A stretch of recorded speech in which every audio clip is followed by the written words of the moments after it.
Welcome to the Rink Report presented by Telhio Credit Union and Sustainability Night presented by Advanced Drainage Systems, the official sustainability partner of the Columbus Blue Jackets. I'm Dylan Tyre here with you ahead of tonight's action between the Blue Jackets and the Boston Bruins. Coming up on the Rink Report, I'm going to chat with Bruins team reporter Eric Russo, get the latest on the Bees. We'll also hear from Bob McElligott and Jody Shelley and get their takes on tonight's action. The Blue Jackets, though, come back to Nationwide Arena after a quick two-game road trip on Long Island and in Boston at TD Garden. They lost both of those games in hard-fought battles, but a big opportunity for the Blue Jackets to bounce back this evening as they'll be getting big boosts in their dressing room. First and foremost, head coach Brad Larson returning to the Blue Jackets bench after missing the last couple of games in the NHL's COVID-19 protocol. They'll also be getting all-star defenseman Zach Werenski back on the blue line after he dealt with an upper body injury. And the biggest news of the night, Central Ohio's own Carson Meyer set to make his National Hockey League debut. Yeah, still processing, but very excited.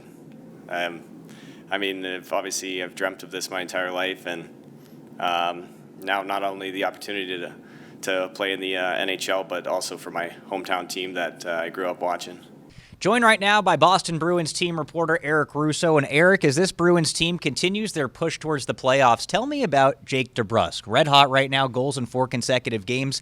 He's got to be huge for the depth of this team when it comes to the postseason. Yeah, for sure. I mean, he's definitely seemed to have a little bit of weight off his shoulders since the trade deadline. Obviously, there were a lot of rumors swirling around him for the weeks leading up to it, but since then, he's really turned it on. He's playing like he did before that, about a month before the trade deadline. He was on a really strong streak, and he's doing that again right now, and that's what Brad Marchand and Patrice Bergeron needed after David Pastrnak was moved down, and he seems to be fitting that bill, and it's really helped lengthen the Bruins lineup. Talk about scoring depth for this Boston Bruins team as they continue their push to the postseason. Eric Haula, he's come on at the right time. How important has he been? Well, he's been huge. I mean, that was a hole that was obviously a big one with the loss of David Krejci over the offseason. And early on in the season, the Bruins sort of had to try to figure it out. Charlie Coyle saw some time there. Jack Studnicka, one of the Bees' top center prospects, saw some time there.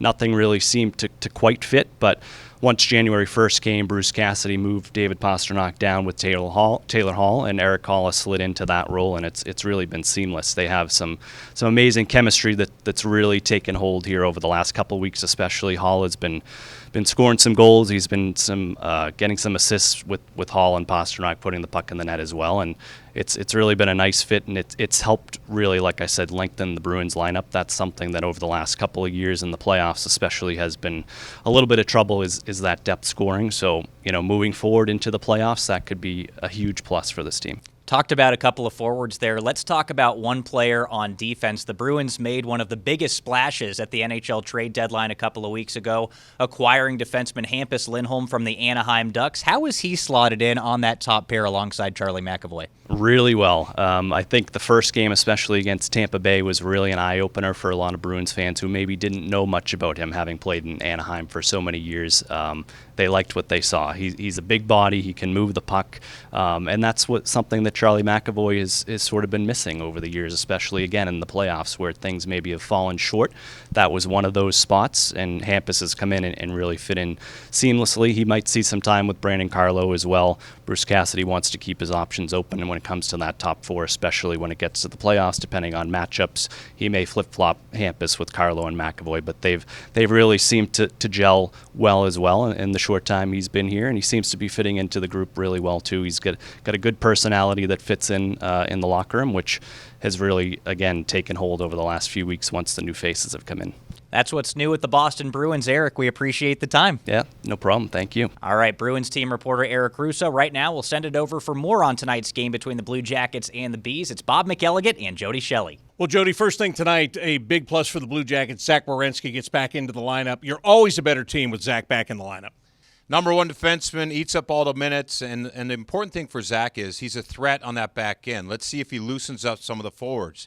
You know what I mean? When the Blue Jackets have the puck in the offensive zone, and you're a winger that thinks you have your real estate taken care of, and you look over your shoulder, Zach is there, and then you look again and he's gone, well, that's a threat, and it creates a lot of chaos down there. And tonight in the Bruins zone, the Blue Jackets have got to free up guys like Line, Voracek, Nyquist, that top line and those top two lines, because they want to get some production. They're getting chances the past few games against tight-checking teams, but tonight with Werenski back, it brings a huge boost to everything they want to do.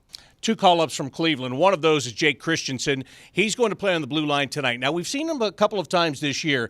Is this the time where you get him in near the end of the season and see how he's going to figure into the plans for the future? Absolutely. This is what the kid's been working for all year. He's been up and down a couple times.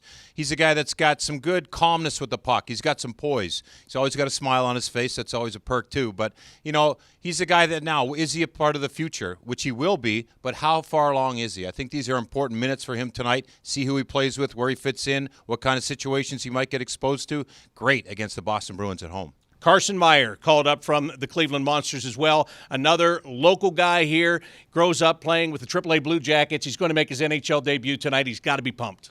You know what? I'm excited for Carson because, he got called up earlier in the year, and he was as close as you can get to playing. He took warm-up, but Patrick Laine was ready to play, so he got sent back down to Cleveland. He went down there with a good attitude, worked hard, and he's earned his right to be back here. And that's what I love about the Blue Jackets organization. It's not just calling up a high-end draft pick or someone who should be next. The guys go down there and work. Once they earn it, they get called. And for him tonight at home to make his NHL debut right where he grew up, that's spectacular. They will all be tested tonight because the Boston Bruins are trying to improve their playoff position. They can make a big jump. They could be as high as second place when it's all said and done. These points are very important for them. Yeah, and this is something that this team now and these teams that we're talking about at the top end of the National Hockey League, I don't think they care where they finish so much. I think they got to get their game right. I think you're looking at a lot of these teams like Tampa, Boston, Florida. Where can we be ready so when you hit the ground running? So you're right. They want to sharpen things up. They want to play their best game every night. They did have success against the Blue Jackets last game, so they expect a push from the Columbus Blue Jackets. But this Boston team, they're a handful. All right, that's the way we see it. For Jody Shelley, I'm Bob McElligott. Dylan, back to you. Thanks again to Bob McElligott and Jody Shelley, as that will do it for tonight's edition of the Rink Report presented by Telhio Credit Union. I'm Dylan Tyre saying enjoy the game.